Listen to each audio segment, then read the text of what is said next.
क्या आप लोग बोर्ड एग्जाम देना चाहते हो? क्या आप लोग कोई कंपटीटिव एग्जाम क्वालिफाई करना चाहते हो, लेकिन आपके रास्ते में सबसे बड़ा रुकावट बन रहा है ट्रांसलेशन?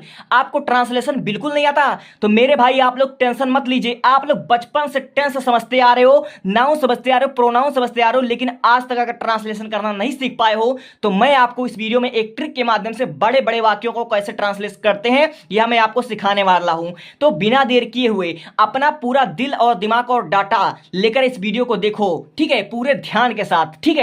तो जो हमारा आज का ट्रिक है वह है सेंटेंस फ्रेमिंग, और एक है पीटीआर, और एक है नीड और नीड्स, ठीक है। हम बड़े से बड़े वाक्यों को ऐसे ट्रांसलेट करेंगे, ठीक है, और मेरा गारंटी है कि बच्चा बच्चा ट्रांसलेशन करना सीख जाएगा, बच्चा बच्चा ट्रांसलेट करेगा, ठीक है।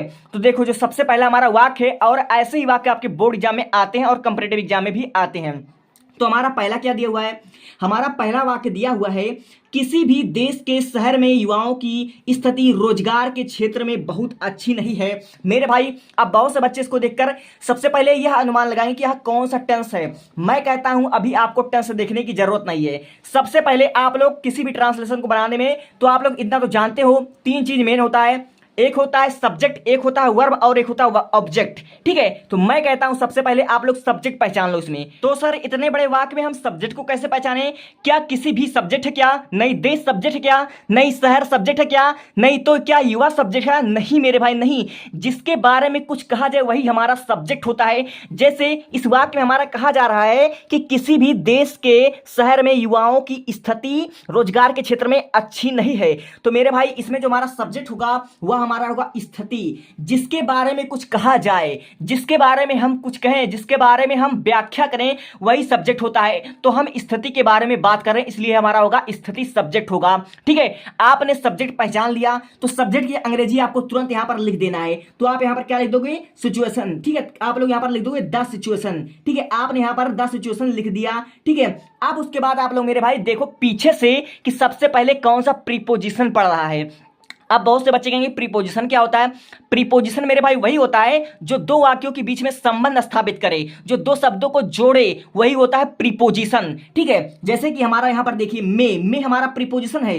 क्यों प्रीपोजिशन है? क्योंकि यह क्षेत्र में और उसकी क्वालिटी बहुत अच्छी नहीं है, वह दोनों को जोड़ रहा है, इसलिए हमारा हो गया प्रीपोजिशन। तो प्रीपोजिशन को आपको ऐसे गोला बना लेना और इसके नीचे अंडरलाइन आप लोग करते चले जाइए। कहां तक करना है? सब्जेक्ट तक करना है, और सब्जेक्ट के बाद भी आप लोग ऐसे अंडरलाइन करते चले जाइए। और आप लोग देख सकते हैं एक प्रीपोजिशन यहां पर भी आया हुआ है, एक प्रीपोजिशन यहां पर आया हुआ है। देख लीजिए मेरे भाई, आप लोग ऐसे अंडरलाइन करते चले जाइए, अंडरलाइन करते चले जाइए, ठीक है, अंडरलाइन करते चले जाइए।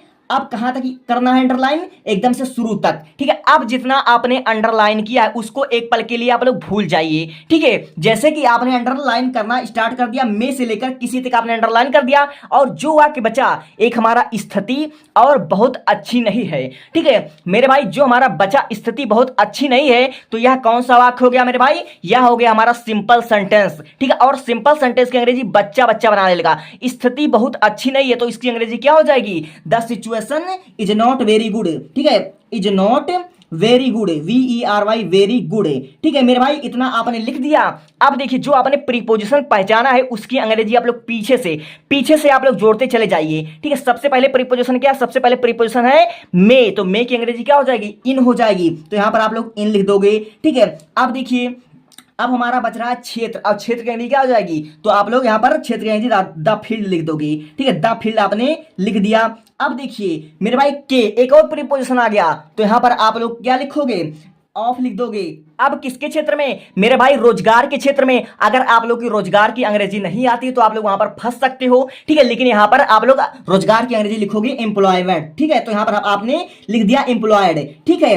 अब देखिए, ठीक है, अब हमारा पास बच रहा है ये वाला जो प्रीपोजिशन बच रहा, इसकी अंग्रेजी आप लोग लिख दोगे। तो यहां पर आप सिंपली लिख दोगे ऑफ। फिर उसके बाद आ रहा है युवाओं, तो युवाओं की अंग्रेजी आप लोग क्या लिख सकते हो? आप लोग लिख सकते हो यूथ, ठीक है। आप लोग क्या लिख सकते हो? यूथ लिख सकते हो। फिर एक और प्रीपोजिशन आ गया, तो आप लोग मे की अंग्रेजी यहां पर इन लिख दोगे। अब देखिए शहर में, ठीक है, तो आप शहर का द टाउन भी लिख सकते हो, द सिटी भी लिख सकते हो। तो हम सिंपल यहां पर लिख देंगे द टाउन, ठीक है, द टाउन आप लोग यहां पर लिख दोगे। अब देखिए एक और प्रीपोजिशन आ गया, यहां पर हमारा आ रहा है के, तो आप लोग सिंपल यहां पर लिख दोगे ऑफ। अब देखिए यहां पर आ रहा है देश, ठीक है, और साथ ही लिखा हुआ किसी भी देश, ठीक है। तो किसी भी देश की अंग्रेजी हम लोग एक साथ लिखेंगे, ठीक है, एनी कंट्री, ठीक है। तो आप यहां पर लिख दोगे any country, ANY, any country, COUNTRY, any country, और यहां पर लिख दोगे फुल स्टॉप। तो इस तरह से हमारा इतने बड़े ट्रांसलेट हमने कर लिया, ठीक है, बिना किसी सेंटेंस के। हमने आपको बताया क्या कि यह कौन सा टेंस है? नहीं मेरे भाई, हमने आपको ट्रिक के माध्यम से समझा दिया। सबसे पहले आपको किसी भी वाक्य में पहचानना सब्जेक्ट, कि सब्जेक्ट हमारा क्या है मेरे भाई। सब्जेक्ट हमारा स्थिति, स्थिति आपने पहचान लिया। अब फिर उसके बाद आप लोग पीछे से, ठीक है, एकदम पीछे से आप लोग देखते चले जाइए कि सबसे पहले कनेक्टर कहां पर पड़ रहा है। कनेक्टर मतलब प्रीपोजिशन सबसे पहले कहां पड़ रहा है। तो हमारा जो प्रीपोजिशन मिलेगा आपको में, आप लोगों को वहां से लेकर अंडरलाइन करते चले जाना। कहां तक करते चले जाना? सब्जेक्ट तक। सब्जेक्ट से पहले जो हमारा रहा वो भी आपको अंडरलाइन करते चले जाना। कहां तक चले जाना है? यहां तक हमारा शुरू तक करते चले जाना है। और जितना आपका प्रीपोजिशन है, प्रीपोजिशन का मेरे भाई उसको गोला बना लीजिए, आप लोग गोला बना लीजिए, ठीक है। आप लोग देख लीजिए एक ही वाक्य में 5-5 प्रीपोजिशन आ रहा है, और ऐसे ही वाक्य आपके बोर्ड एग्जाम में आते हैं, ठीक है। तो सिंपली आपको क्या करना है, जितना आपने अंडरलाइन किया उसको एक पल के लिए भूल जाना है। और जो वाक्य बच रहा है जैसे स्थिति, अब बहुत अच्छी नहीं, इसको बनाकर एक बना लीजिए सिंपल सेंटेंस, ठीक है, सिंपल सेंटेंस। स्थिति बहुत अच्छी नहीं, या कौन सा सेंटेंस होगा? ये हमारा सिंपल सेंटेंस। और सिंपल सेंटेंस में क्या आता है? Is, am, are, was, were, यही सब आता है मेरे भाई। और उसी की मदद से आप उसको ट्रांसलेट कर लीजिए। जैसे देखिए स्थिति बहुत अच्छी नहीं है, तो the situation is not very good. अब देखिए आपने जो प्रीपोजिशन पहचाना है उसको एक लाइन से पीछे से आप लोग जोड़ते चले जाइए। जैसे मे की अंग्रेजी इन, अब क्षेत्र की अंग्रेजी द फील्ड, के की अंग्रेजी ऑफ, रोजगार की अंग्रेजी आप लोग का होगा एम्प्लॉयड। अब फिर उसके बाद स्थिति, ठीक है, तो आपने वहां सब्जेक्ट में लिख दिया है। फिर उसके बाद एक और हमारा प्रीपोजिशन आ रहा, तो उसकी अंग्रेजी आपने लिख दिया ऑफ। फिर उसके बाद युवाओं की अंग्रेजी आपने लिख दिया यूथ। फिर उसके बाद आपने लिख दिया है इन, लिख दिया आपने शहर में, आपका लिख दिया टाउन, लिख दिया ऑफ, लिख दिया। अब किसी भी देश, तो आपने एनी कंट्री लिख दिया। यह ट्रिक आपको कैसा लगा मेरे भाई, आप लोग बताइए। दूसरा हमारा दिया हुआ है, मैं उस स्कूल का एक मेहनती शिक्षक का प्रिय छात्र था। ऐसे ही आपके बोर्ड एग्जाम में ट्रांसलेटर आता है, ठीक है। अब देखिए इसमें सबसे पहले आप लोग पहचाने सब्जेक्ट। तो सब्जेक्ट किसके बारे में कहा जा रहा है? मेरे बारे में। तो यहां पर हमारा मैं हो गया सब्जेक्ट, तो आपने सिंपली यहां पर लिख देना सब्जेक्ट आई, लिख देना है। अब देखिए पीछे से हमारा जो सबसे पहले प्रीपोजिशन आ रहा है वह क्या है? अब देखिए ये हमारा आ रहा है का, प्रीपोजिशन आ रहा है हमारा, ठीक है। और उसके बाद एक और प्रीपोजिशन हमारा आ रहा है का, ठीक है। इसमें हमारा 2 प्रीपोजिशन आ रहा है। अब इसको कैसे बनाना है? तो सबसे पहले आपको यहां पर अंडरलाइन करना शुरू कर देना। यहां से आपने अंडरलाइन कर दिया, अंडरलाइन कर दिया, अंडरलाइन कर दिया, अंडरलाइन कर दिया, कहां तक? सब्जेक्ट तक हमें कर दिया। अब जो बच रहा है, मैं प्रिय छात्र था, तो मेरे भाई मैं प्रिय छात्र था, यह हो गया हमारा सिंपल सेंटेंस। ऐसे ट्रांसलेट करो मेरे भाई ट्रिक के माध्यम से। अगर आपको कुछ नहीं आता तो भी समझो। तो मैं प्रिय छात्र था, इसकी अंग्रेजी बच्चा बच्चा बना लेगा। इसका हो जाएगा आई वाज, ठीक है, था, यहां पर वाज हो जाएगा आई वाज। अब देखिए प्रिय छात्र, तो प्रिय की अंग्रेजी क्या होता है? डियर, ठीक है, डियर हो जाएगा, और छात्र का स्टूडेंट हो जाएगा, STUDENT, स्टूडेंट। मैं प्रिय छात्र था, आई वाज स्टूडेंट। अब पीछे से आप लोग देखिए प्रीपोजिशन सबसे पहले कहां आया हुआ है? तो हमारा देखिए मेरे भाई प्रीपोजिशन हमारा जो आया हुआ है वह है का। तो फिर हम लोग का की अंग्रेजी यहां पर लिख देंगे ऑफ। तो यहां पर आपने लिख दिया ऑफ। अब देखिए मेरे भाई मेहनती शिक्षक, शिक्षक एक मेहनती, मेरे भाई इन दोनों की अंग्रेजी एक साथ बनेगी, ठीक है। तो यहां पर आप लोग क्या लिखोगे? तो आप लोग यहां पर लिख सकते हो या तो हार्ड वर्किंग टीचर लिख सकते हो, या फिर आप लोग डिलीजेंट भी लिख सकते हो। इसका भी मतलब होता है मेहनती। तो आप लोग यहां पर लिख दोगे डिलीजेंट, ठीक है, डिलीजेंट टीचर, ठीक है, डिलीजेंट टीचर यहां पर आप लोग लिख दोगे TEACHER, टीचर आपने लिख दिया। अब देखिए मेरे भाई एक और प्रीपोजिशन आप आ गया, ठीक है, का की अंग्रेजी आप लोग यहां पर लिख दोगे ऑफ। फिर उसके बाद देखिए मैं उस स्कूल का, ठीक है, तो मैं तो सब्जेक्ट था उस स्कूल, तो उस स्कूल का क्या हो जाएगा? दैट स्कूल हो जाएगा मेरे भाई, दैट स्कूल, SCHOOL स्कूल। आपको बताइए ट्रिक कैसा लग रहा है? क्या आपको कुछ समझ में आ रहा है या नहीं समझ में आ रहा है? मेरे भाई आप लोग कमेंट कीजिए, ठीक है।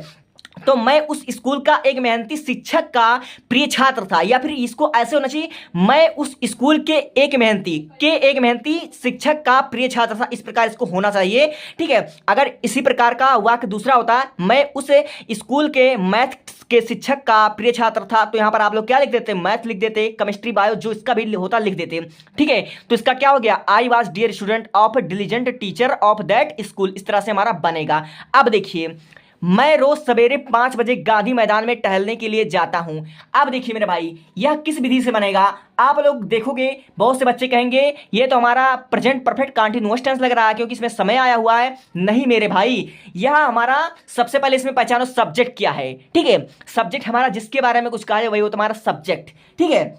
आपने सब्जेक्ट पहचान लिया कि मैं है, लेकिन इसका एक जो हमारा ट्रिक यह होता है मेरे भाई, इसका एक पहले सबसे पहले स्ट्रक्चर जान लो। सबसे पहले हमारा होता है सब्जेक्ट, ठीक है, सब्जेक्ट प्लस हमारा होता है वर्ब, ठीक है, वर्ब प्लस होता है P plus T plus R, ठीक है, पीटीआर, ये हमारा एक स्ट्रक्चर होता है, इसको समझो, ठीक है। तो पीटीआर क्या होता है, पी का मतलब होता है प्लेस, ठीक है, और टी का मतलब होता है टाइमिंग, और आर का मतलब होता है रीजन, समझे।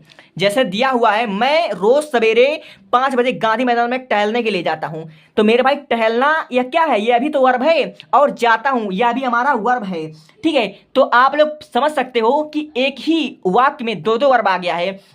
अब बताओ, पहले टहलने की अंग्रेजी बनाओगे या फिर पहले जाता है इसकी अंग्रेजी बनाओगे? तो सबसे पहले आप लोग जाता है इसकी इंग्लिश बनाओगे। क्यों? क्योंकि मेरे भाई देखो, यहां पर जो हमारा टहलना है, ठीक है, टहलने के लिए यह हमारा कारण है। मैं रोज सवेरे गांधी मैदान में सवेरे सवेरे टहलने जाता हूं, ठीक है। क्यों जाता हूं? रीजन, रीजन हमारा टहलने के लिए, ठीक है, इसलिए हमारा टहलने के लिए हमारा हो जाएगा रीजन, ठीक है। इसको हम आर बताएंगे, ठीक है। अब देखिए, गांधी मैदान में यह हमारा क्या है, यह हमारा प्लेस, ठीक है, तो हमारा यह प्लेस हो गया। अब देखिए, रोज सवेरे 5 बजे, ठीक है, यह हमारा हो गया टाइमिंग, ठीक है। तो इसकी अंग्रेजी कैसे बनाएंगे? सबसे पहले सब्जेक्ट, तो सब्जेक्ट हमारा यहां पर हो जाएगा मैं, तो मैं की अंग्रेजी होगी आई। अब देखिए, जाता हूं, ठीक है, मैं जाता हूं, ठीक है, आपने क्या किया, प्रीपोजिशन से लेकर आपने यहां तक अंडरलाइन कर लेना है, ठीक है। तो जो बचेगा मैं जाता हूं, तो इसकी अंग्रेजी क्या हो जाएगी? गो टू, ठीक है, आपने यहां पर सिंपल लिखा गो टू। अब देखिए, इसके अनुसार, इस स्ट्रक्चर के अनुसार सब्जेक्ट हमने लिख दिया आई, वर्ब हमने लिख दिया गो टू। अब देखिए, प्लेस, प्लेस कहां जाता हूं? तो गांधी मैदान में, ठीक है, तो आई गो टू गांधी मैदान, GANDHI, गांधी, MAIDAN, गांधी मैदान, ठीक है। अब देखिए, टाइमिंग कब जाता हूं? तो 5 बजे, तो एट 5 o'clock, ठीक है, एट 5 o'clock, 5 o'clock, CLOC के क्लॉक, ठीक है।